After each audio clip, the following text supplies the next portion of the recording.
Hello everyone, welcome to my channel study की 98। दोस्तों, आज की इस क्लास में हम लोग डिस्कस करने वाले हैं बिहार फार्मर प्रैक्टिस 67 को। अगर आपने पिछली वीडियो को नहीं देखा तो प्ले लिस्ट में सारा वीडियो आपको अवेलेबल मिल जाएगा, तो वहाँ जाकर आप विजिट कर सकते हो। आज की इस क्लास में हम लोग डिस्कस करेंगे जीके जीएस एवं हिंदी के प्रश्नों का डिस्कस करेंगे, तो पूरी वीडियो के एंड तक बने रहिए और पूरी वीडियो को ध्यान से देखते रहिए। आज की इस क्लास का पीडीएफ वीडियो की डिस्क्रिप्शन में टेलीग्राम का लिंक मैंने डाल दिया है, तो वहाँ जाकर आप टेलीग्राम से जुड़िए, वहाँ पर आपको पीडीएफ प्रोवाइड करवा दिया जाएगा। सारे प्रश्न आपके एग्जाम पॉइंट ऑफ व्यू से काफी महत्वपूर्ण होंगे, इसलिए आपको क्वेश्चन को अटेम्प्ट करने का प्रयास करना है ताकि आपको कॉन्फिडेंस लेवल बढ़े। आप इनमें से कितना को अटेम्प्ट करते हो ये आपको कमेंट बॉक्स में टाइप करना है। तो चलिए शुरू करते हैं आज की इस क्लास को। चैनल पर पहली बार आए हो तो चैनल को सब्सक्राइब कर लेना, बेल आइकन को प्रेस कर लेना, क्योंकि जब भी मैं वीडियो अपलोड करूंगा तो आप तक नोटिफिकेशन जाएगा और आप आसानी डेली प्रैक्टिस को देख पाएंगे बिहार फार्मर के लिए। क्योंकि यहाँ पर आपको बिहार फार्मर का जितना भी प्रिपरेशन जितना भी कराया गया सारा आपको प्ले लिस्ट में मिल जाएगा। इसके अलावा यहाँ पर आपको बिहार फार्मर का फुल डिटेल्स यहाँ पर आपको प्रैक्टिस करवाया जाएगा। इसके अलावा यहाँ पर आपका बिहार फार्मर का स्पेशल तैयारी करवाया जा रहा है, तो आप चैनल से जुड़ सकते हैं। तो यहाँ पर आप प्रैक्टिस हम 67 को कवर करेंगे, तो पूरी वीडियो के एंड तक बने रहो और पूरी वीडियो को ध्यान से देखो। तो यहाँ पर अगर हम बात करें एक नंबर में जो क्वेश्चन यहाँ पर आपको पूछा जा रहा है, डॉक्टर भीमराव अम्बेडकर ने निम्नलिखित में से किसे heart and soul of the constitution कहा था, ये आपको यहाँ पर बताना। तो heart and soul of the constitution कहने का मतलब है कि संविधान का आत्मा किसे कहा था, डॉक्टर भीमराव अंबेडकर के द्वारा किसे कहा गया था, ये आपको यहाँ पर बताना है। तो ये संवैधानिक उपचारों के अधिकार को डॉक्टर भीमराव अंबेडकर को संविधान का आत्मा कहा गया था। ऑप्शन यहाँ पर डी करेक्ट हो जाएगा। इसके अलावा अगर हम लोग बात करें कि संवैधानिक उपचारों का जो अधिकार का जो वर्णन किया गया है ये अनुच्छेद 32 में किया गया। ये चीज़ों को आपको याद रखना कि अनुच्छेद 32 में संवैधानिक उपचारों का वर्णन किया गया है। ऑप्शन यहाँ पर डी करेक्ट हो जाएगा। नेक्स्ट क्वेश्चन आगे बढ़ते हैं। नेक्स्ट यहाँ को 2 नंबर में पूछा जा रहा है, कोई व्यक्ति राष्ट्रपति के रूप में निर्वाचित होने के लिए पात्र तभी होगा जब, तो बताइए कि राष्ट्रपति बनने के लिए क्या क्या कंडीशन को फुलफिल करना पड़ता है, ये आपको यहाँ पर सबसे पहली बात हम लोग यहाँ पर ये समझते हैं कि राष्ट्रपति जो बनता है इसके लिए क्या होना चाहिए, 35 वर्ष आयु पूरा कर लिया जाना चाहिए। इसके अलावा अगर हम बात करें तो ये भारत का नागरिक होना चाहिए। तो ये 2 कंडीशन जो होता है ये बार बार पूछा जाता है। ऑब्जेक्टिव में इसको डाल के जैसे कि यहाँ पर अभी है, तो यहाँ पर आपसे पूछा जाता है कि राष्ट्रपति बनने के लिए आयु सीमा जो ये कितना है, तो ऐसे करके पूछा जाएगा। या तो फिर पूछेगा कि राष्ट्रपति बनने के लिए मतलब जो है ये आपका भारत का नागरिक होना चाहिए या नहीं होना चाहिए, तो ये चीज़ें पूछा जाता है। इन दोनों को बार बार पूछा जाता है, तो इन चीज़ों को आपको यहाँ पर ध्यान में रखना है। लेकिन यहाँ पर जो प्रश्न में पूछा जा रहा है आपसे कि यदि कोई व्यक्ति राष्ट्रपति के रूप में निर्वाचित होने का पात्र तभी होगा जब हुआ, तो यहाँ पर आपको ऑप्शन अभी यहाँ पर पढ़िए, आप भारत का नागरिक हो और 35 वर्ष की आयु पूरी कर लिया हो, तो ये आपका यहाँ पर करेक्ट हो जाएगा। ऑप्शन बी को पढ़ते तो लोकसभा का सदस्य निर्वाचित होने की योग्यता रखनी चाहिए, तो ये भी आपका यहाँ पर करेक्ट हो जाएगा। ऑप्शन यहाँ पर आपको सी में दिया हुआ कि भारत सरकार या राज्य सरकार या किसी अन्य लाभ के पद पर आसीन ना हो, तो ये भी आपका यहाँ पर करेक्ट है। क्योंकि राष्ट्रपति जो बनते हैं वो यानी कि गवर्नमेंट के तरफ से यानी किसी भी प्रकार के प्रॉफिट के वो पद पर अगर यदि वो नहीं है तो वो राष्ट्रपति बन सकता है। तो यहाँ पर आपका correct answer option number D हो जाएगा, इनमें से सभी। इसके अलावा अगर हम लोग यहाँ पर बात करें कि राष्ट्रपति का योग्यता के बारे में जो चर्चा किया गया है ये किस में किया गया है, तो ये आपको यहाँ पर याद रखना कि अनुच्छेद 58 में राष्ट्रपति की योग्यता के बारे में चर्चा किया गया है। नेक्स्ट क्वेश्चन आगे बढ़ते हैं। नेक्स्ट यहाँ पर हमको पूछा जा रहा है 3 नंबर में, राज्य की कार्यपालिका शक्ति प्रधान होता है, तो बताइए कि राज्य की कार्यपालिका शक्ति का प्रधान कौन होता है, ये आपको यहाँ पर पूछा जा रहा है। इसकी अगर हम लोग बात करें तो ये आपका राज्यपाल होता है। ऑप्शन यहाँ पर आपका बी करेक्ट हो जाएगा। और आपको यहाँ पर याद रखना है कि राज्यपाल का जो गठन किया जाता है ये अनुच्छेद किस में किया जाता है, तो ये अनुच्छेद 153 के अंतर्गत राज्यपाल का गठन किया जाता है। और राज्यपाल की नियुक्ति किसके द्वारा किया जाता है, इसकी अगर हम लोग यहाँ पर बात करें तो राष्ट्रपति के द्वारा राज्यपाल की नियुक्ति किया जाता है। इसके अलावा अगर हम लोग बात करें तो स्टेट के अंदर अगर किसी व्यक्ति को अगर सजा सुनाई जाती है तो वो सजा को माफ कर सकता है राज्यपाल। लेकिन ये क्या कर सकता है कि ये मतलब कि ये पूरा इंडिया लेवल पर नहीं कर सकता है। अगर पूरा इंडिया लेवल की बात करें तो वो राष्ट्रपति के द्वारा किया जाता है, लेकिन स्टेट के अंदर सिर्फ अगर हम बात करें तो ये किया जाता है राज्यपाल के द्वारा। किसी भी व्यक्ति का सजा को माफ किया जाता है सिर्फ मृत्यु दंड को छोड़ करके। तो ऑप्शन यहाँ पर आपका बी करेक्ट हो जाएगा। इतने चीज़ों को आपको यहाँ से याद रखना जो आपसे पूछा जाता है। नेक्स्ट क्वेश्चन आगे बढ़ते हैं। नेक्स्ट यहाँ पर आपको पूछा जा रहा है 4 नंबर में, जिला परिषद के सचिव होता है, तो बताइए कि जिला परिषद के सचिव कौन होते हैं, ये आपको यहाँ पर बताना है। तो याद रखिए कि जिला परिषद का जो सचिव होता है जिला विकास पदाधिकारी होता है। ऑप्शन यहाँ पर आपको ए में दिया हुआ है, correct answer option number A यहाँ पर आपका राइट हो जाएगा। नेक्स्ट क्वेश्चन आगे बढ़ते हैं।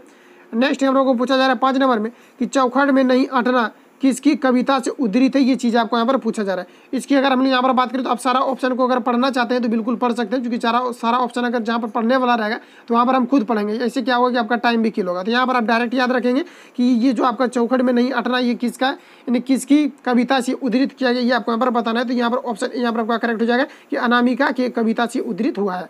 ऑप्शन यहाँ पर आपका ए राइट हो जाएगा। नेक्स्ट क्वेश्चन आगे बढ़ते हैं।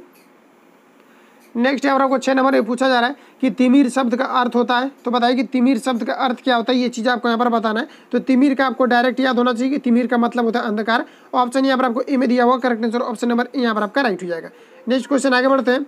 नेक्स्ट यहाँ पर आपको पूछा जा रहा है 7 नंबर में, लो झील भी पार हो गई, इस प्रश्न में किस प्रकार की अशुद्धियाँ दी गई, ये आपको यहाँ पर बताना है।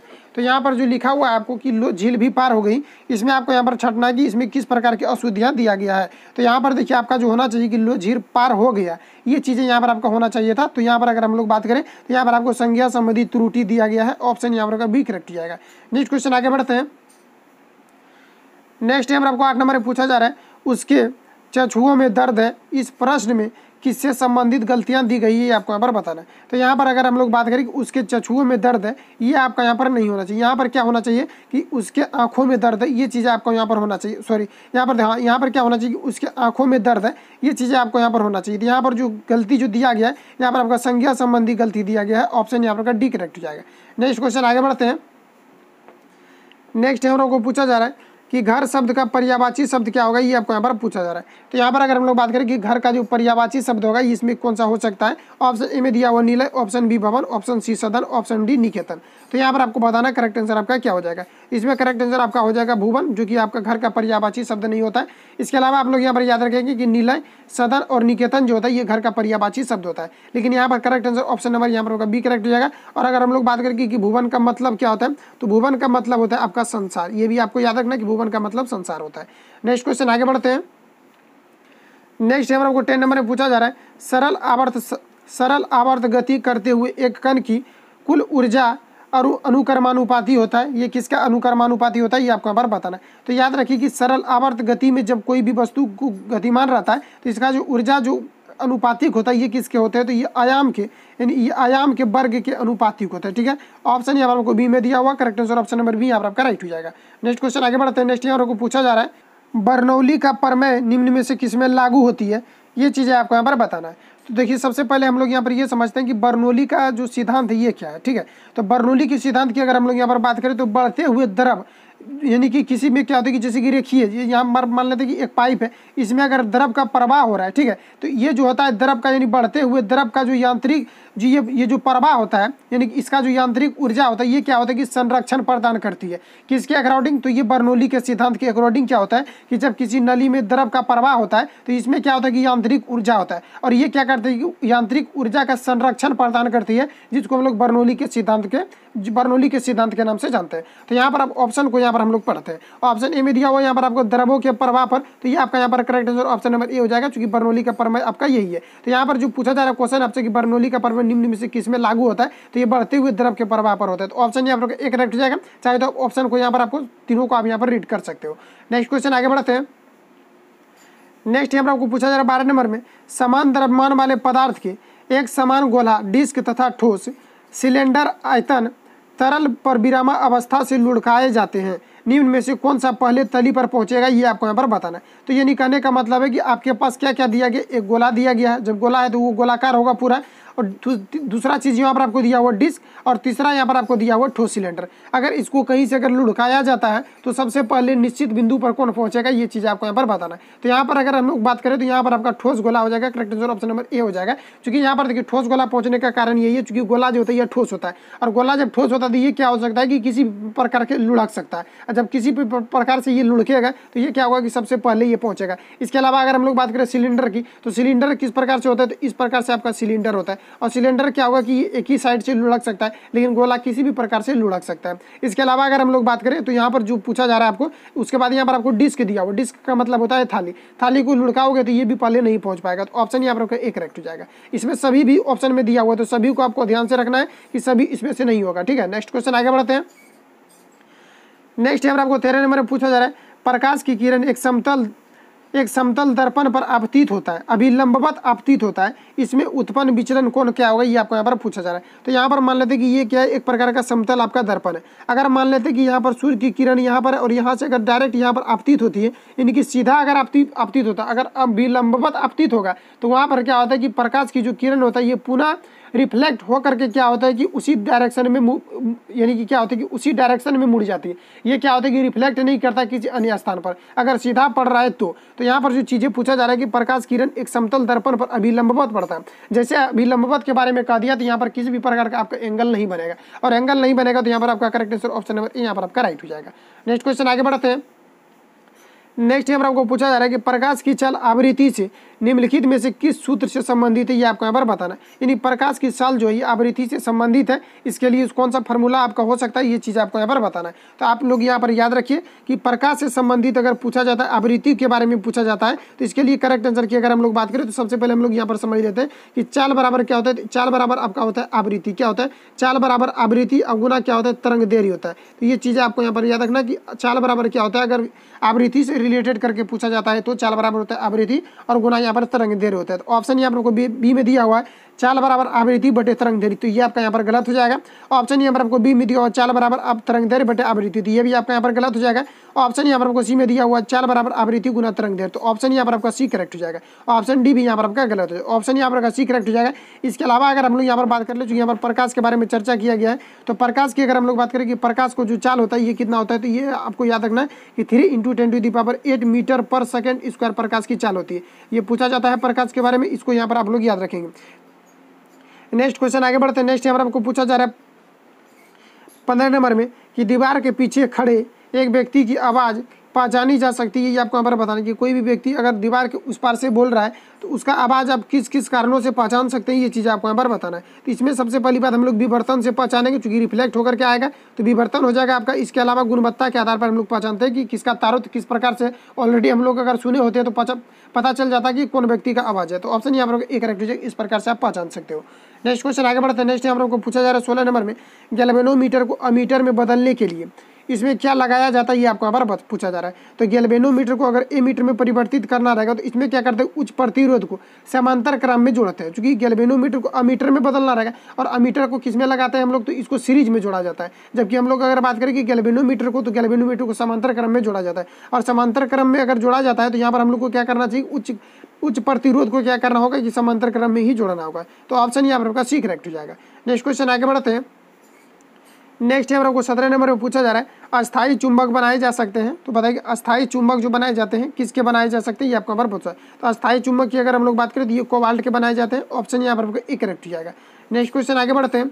नेक्स्ट यहाँ पर आपको पूछा जा रहा है 18 नंबर में एक ट्रांसफार्मर प्रयोग किया जाता है। तो बताइए कि ट्रांसफार्मर में जो है किस प्रकार के धारा से संबंधित किस प्रकार की घटनाएं होती है, ये आपको यहाँ पर बताना है।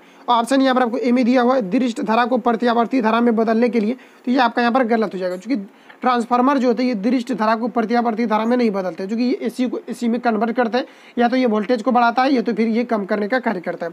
ऑप्शन यहाँ पर आपको बी में दिया हुआ है कि पर्याप्त प्रत्यावर्ती धारा प्राप्त करने के लिए, तो यहाँ पर क्या दिया हुआ है कि पर्याप्त प्रत्यावर्ती धारा प्राप्त करने के लिए, तो ये आपका यहाँ पर correct answer option number B यहाँ पर आपका राइट हो जाएगा। लेकिन इसके अलावा यहाँ पर आपको क्या करना है और आगे यहाँ पर पढ़ना है आपको ऑप्शन यहाँ पर आपको सी को पढ़ते हैं तो पर्याप्त दृष्टि धारा के बारे में कह दिया, तो ये भी आपका यहाँ पर गलत हो जाएगा। ऑप्शन यहाँ पर आपको डी में दिया हुआ प्रत्यावर्ती धारा को दृष्ट धारा में बदलने के लिए, तो ये भी आपका यहाँ पर गलत हो जाएगा। क्योंकि दृष्ट धारा हमें नहीं चाहिए होता है, ट्रांसफार्मर से हमें क्या करना पड़ता है कि ट्रांसफार्मर से हम लोग क्या करते हैं कि एसी को एसी में कन्वर्ट करवाते हैं। क्या होता है कि 11,000 जैसे कि ट्रांसफार्मर, जो कि छोटा जो ट्रांसफार्मर रहता है तो उसमें क्या होता है कि 11,000 से 300, 200, 250 इसी प्रकार से क्या होता है कि वोल्टेज की प्राप्ति होती है। लेकिन वो क्या रहता है कि एसी रहता है, वो दृष्ट धारा नहीं होता है। ऑप्शन यहाँ पर बी करेक्ट है। इसके अलावा पूछा जाता है कि ट्रांसफार्मर किस सिद्धांत पर कार्य करता है, तो ये आप याद रखेंगे स्वप्रेरण के सिद्धांत पर कार्य करता है, म्यूचुअल इंडक्शन के सिद्धांत पर कार्य करता है। ऑप्शन यहाँ पर बी करेक्ट हो जाएगा। नेक्स्ट क्वेश्चन आगे बढ़ते हैं। नेक्स्ट यहाँ पर आपको 19 नंबर में पूछा जा रहा है हड़प्पा सभ्यता संबंधित है। तो बताइए कि हड़प्पा सभ्यता किससे संबंधित होते हैं, तो ये कांस्य युगीन सभ्यता से जो है संबंधित है आपका हड़प्पा सभ्यता। ऑप्शन यहाँ पर आपका ए करेक्ट हो जाएगा। नेक्स्ट क्वेश्चन आगे बढ़ते हैं। नेक्स्ट यहाँ पर आपको पूछा जा रहा है जैन परंपरा के अनुसार पहले तीर्थकर कौन थे, ये आपको यहाँ पर बताना है। तो बताइए कि जैन परंपरा के अनुसार पहले तीर्थकर कौन थे, तो पहले तीर्थकर ऋषभ देव थे। कौन थे? ऋषभ देव। जैन परंपरा के अनुसार अगर हम बात करें तो ऋषभ देव जो थे ये कौन थे, ये प्रथम तीर्थ करते हैं। तो ऑप्शन यहाँ पर सी करेक्ट हो जाएगा। इसके अलावा अगर हम लोग बात करें तो ऋषभ देव को जैन धर्म का संस्थापक माना जाता है।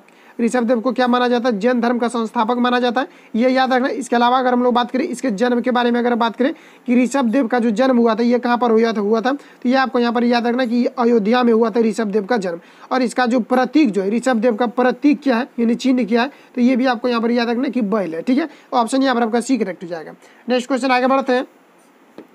नेक्स्ट यहाँ पर आपको पूछा जा रहा है 21 नंबर में, महाबोधि मंदिर या जागृति या महान जागृति मंदिर एक बौद्ध मंदिर है जो डैश में स्थित है। तो ये आपको यहाँ पर बताना है कि महाबोधि मंदिर, महान जागृति मंदिर एक बौद्ध मंदिर है जो कहाँ पर स्थित है, ये आपको यहाँ पर बताना है। इसकी अगर हम लोग बात करें तो ये आपका बिहार में स्थित है, ऑप्शन यहाँ पर बी करेक्ट हो जाएगा। अब चूंकि ये बिहार से एग्जाम है, चूंकि ये बिहार का एग्जाम है तो इसमें आपको हो सकता है कि इसमें अगर डिस्ट्रिक्ट दे करके अगर आपसे पूछा जाता है तो याद रखना कि ये गया में स्थित है। कहाँ पर स्थित है, तो ये आपके गया में स्थित है, बिहार के गया डिस्ट्रिक्ट में स्थित है, ऑप्शन यहाँ पर आपका बी करेक्ट हो जाएगा। इसके अलावा अगर हम लोग बात करें कि बुद्ध को जो ज्ञान की प्राप्ति हुई थी ये कहाँ पर हुआ था, तो याद रखना कि बुद्ध को जो ज्ञान की प्राप्ति हुई थी ये आपका हुआ था कहाँ पर, तो ये आपका बोध गया में हुआ था। कहाँ पर हुआ था, तो बोध गया में ज्ञान की प्राप्ति हुआ था, किसको, तो बुद्ध को हुआ था। इसके अलावा अगर हम लोग बात करें कि बुद्ध के द्वारा यानी गौतम बुद्ध के द्वारा जो प्रथम जो उपदेश दिया गया था ये कहाँ पर दिया गया था, तो ये आपके सारनाथ में दिया गया था। ये भी आपको याद रखना है, इतनी चीज़ों को इससे आपसे पूछा जाता है, ऑप्शन यहाँ पर आपका बी करेक्ट हो जाएगा। नेक्स्ट क्वेश्चन आगे बढ़ते हैं। नेक्स्ट यहाँ पर आपको 22 नंबर में पूछा जा रहा है, हर्षवर्धन की मृत्यु हुई थी, तो बताइए हर्षवर्धन की जो मृत्यु हुई थी ये कहाँ पर हुई थी, तो सॉरी ये किस ईस्वी में हर्षवर्धन की मृत्यु हुई थी, तो याद रखिए कि 647 ईसा पूर्व में इसकी मृत्यु हुई थी, ऑप्शन यहाँ पर आपका ए करेक्ट हो जाएगा। नेक्स्ट क्वेश्चन आगे बढ़ते हैं।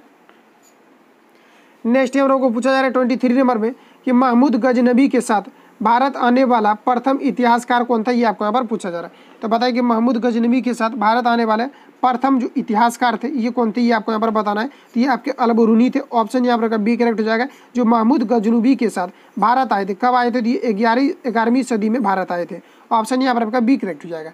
नेक्स्ट क्वेश्चन आगे बढ़ते हैं। नेक्स्ट यहाँ पर आपको पूछा जा रहा है गुलाम वंश का संस्थापक कौन था, ये आपको यहाँ पर पूछा जा रहा है। प्रीवियस ईयर में भी ये प्रश्न आपका रिपीट हुआ था, तो यहाँ पर आपको बताना है कि गुलाम वंश का संस्थापक कौन था। तो गुलाम वंश की अगर हम लोग बात करें तो ये कुतुबुद्दीन ऐबक हो जाएगा, ऑप्शन यहाँ पर आपका बी करेक्ट हो जाएगा, जो कि गुलाम वंश के संस्थापक थे।